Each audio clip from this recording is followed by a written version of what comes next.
চিপাঝাৰৰ দামপুৰৰ এটি দৰিদ্ৰ পৰিয়ালৰ কৰুণ বিননি। ককায়েকৰ কাষত বহি ভগ্নীৰ কান্দোন। মুখ্যমন্ত্ৰী মহোদয়, আমাক অলপ সহায় কৰক। দৰিদ্ৰতাই কোঙা কৰি পেলোৱা এটা দুৰ্ভগীয়া পৰিয়াল। দৰং জিলাৰ চিপাঝাৰ ৰাজচক্ৰৰ অন্তৰ্গত দামপুৰৰ এটি অতিকৈ ডাল দৰিদ্ৰ কৰুণ বিননিয়ে সকলোৰে হৃদয় চুই গৈছে। দৰিদ্ৰতাই কোঙা কৰি পেলোৱা প্ৰয়াত নুৰুল আহমেদৰ একমাত্ৰ পুত্ৰ আব্দুল হেকিব ঘৰখনৰ একমাত্ৰ উপাৰ্জনকাৰী ব্যক্তি। 29 বছৰীয়া আব্দুল হেকিবে নিতৌ দিন হাজিৰা কৰি দুখ কষ্টৰ মাজেৰে পৰিয়ালটো কিবা কৰি পোহপাল দি আছে।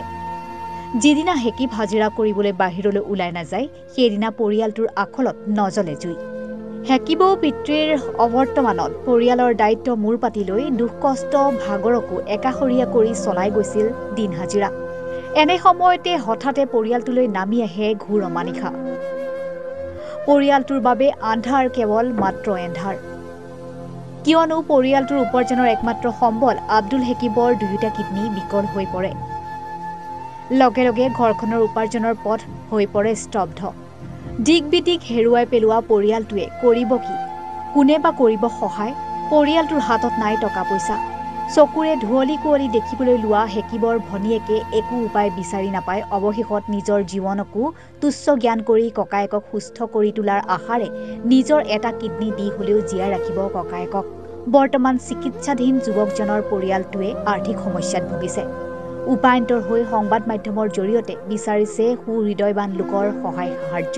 বিশেষকৈ এই প্ৰতিবেদনৰ জৰিয়তে বিচাৰিছে মুখ্যমন্ত্ৰী মহোদয়ৰ সহায়। চকু পানীয়ে প্ৰতিটো মুহূৰ্তত লগৰী হৈ পৰা ভগ্নীৰ হৃদয় বিদাৰক কান্দোন। মুখ্যমন্ত্ৰী মহোদয়, আমাক অলপ সহায় কৰক। ককায়েকক বচাই পৰিয়ালটো জীয়াই থাকিবলৈ দিয়ক। সকলোৱে আমাক যি পাৰে অলপ দয়া কৰক। ককায়েকৰ ওচৰত বহি এয়া এগৰাকী ভগ্নীৰ কান্দোন। মোৰ দাদা এজনে হয়, ডাঙৰ ঘৰৰ ল'ৰা হয়। আমি দুজনী ভনী আছোঁ। মাজনীও আছে যদি মানসিক ৰোগী হয়। আমাৰ দেউতা নাই, ঢুকাইছে, কেঞ্চাৰ পেচেণ্ট আছিলে। আমাৰ যিখিনি টকা পইচা আছিলে আমাৰ গোটেইখিনি আমাৰ আব্বাৰ লগত শেষ হৈ গৈছে। আমাৰ হাতত বৰ্তমান এটকাও নাই ক'ব গ'লে। আমি যিটো ডায়েলিচিছ চলি আছে, ডায়েলিচিছ প্ৰক্ৰিয়াটো সেইটো আমি কেনেকৈ চলিছোঁ কেৱল আমি জানো। আমাক ৰাইজেও সহায় কৰি আছে। আমাৰ দাদাজনৰ বন্ধুবৰ্গৰ লগতে মোৰ বন্ধুবৰ্গৰ লগতে আমাৰ ৰাইজখনে আমাক সহায় কৰি আমাৰ ডায়েলিচিছ প্ৰক্ৰিয়াটো বৰ্তমানলৈকে চলাই নি আছে। আমাৰ ক'বলৈ ভাষা নাই আৰু আপোনালোকে কি ক'ম আমি। মানে মই সিদ্ধান্ত লৈছোঁ যে মোৰ দাদাক মই এটা কিডনী দিম। আমি জানো আমাৰ দাদাক পুনৰ আমাৰ মাজলৈ ঘূৰাই পাওঁ, এইখিনিয়ে মোৰ ক'ব লগা। আৰু মই হেমন্ত বিশ্ব শৰ্মা ছাৰক মই হাতযোৰ কৰি কৈছোঁ যে আমাৰ পৰিয়ালটোলৈ আপুনি এবাৰ চাওক, এই নিউজটো এবাৰ চাওক, চাই আমাৰ পৰিয়ালৰ যিখিনি আমাৰ আৰ্থিক অৱস্থা চলি আছে আপুনি সেইখিনি যেন পূৰণ কৰি আমাৰ দাদাক আমাৰ মাজলৈ ঘূৰাই আনি দিয়ক। কোন হৃদয়বানে পাৰিব বাৰু সহ্য কৰিব? ককায়েকক সুস্থ কৰি তুলিবলৈ প্ৰয়োজন ধনৰ।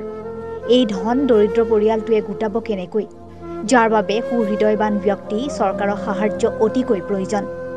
ভনীয়েকে জ্যেষ্ঠ ভাতৃক সুস্থ কৰি তুলিবলৈ সিদ্ধান্ত লৈছে যদিও চিকিৎসা ব্যয়ৰ বাবে ধন নাই পৰিয়ালৰ হাতত।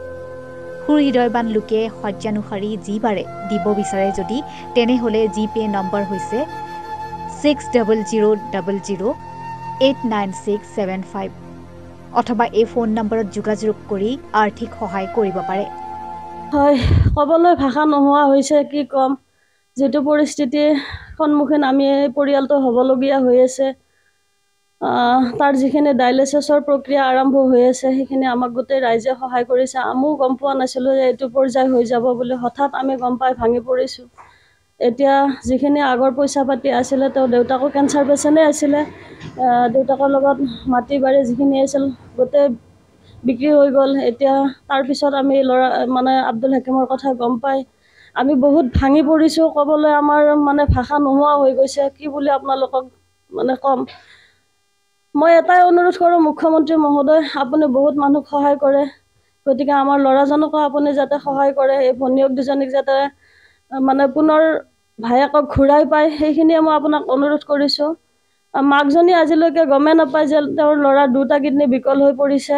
গতিকে ঘৰখনৰ একমাত্ৰ উপাৰ্জনৰ পথ ল'ৰাজনে আছিলে। তেওঁ এখন সাধাৰণ গাড়ী চলাই দিন হাজিৰা কৰিয়ে তেওঁ ঘৰখন পোহপাল দি আছিল। সেই ৰাস্তাটো এতিয়া বন্ধ হৈ গ'ল। গতিকে ৰাইজে কোনোবাই বজাৰ কৰি দিয়ে বা কোনোবাই অলপ পইচা পাতি দি সহায় কৰি সেনেকৈ ঘৰখন চলি আছে।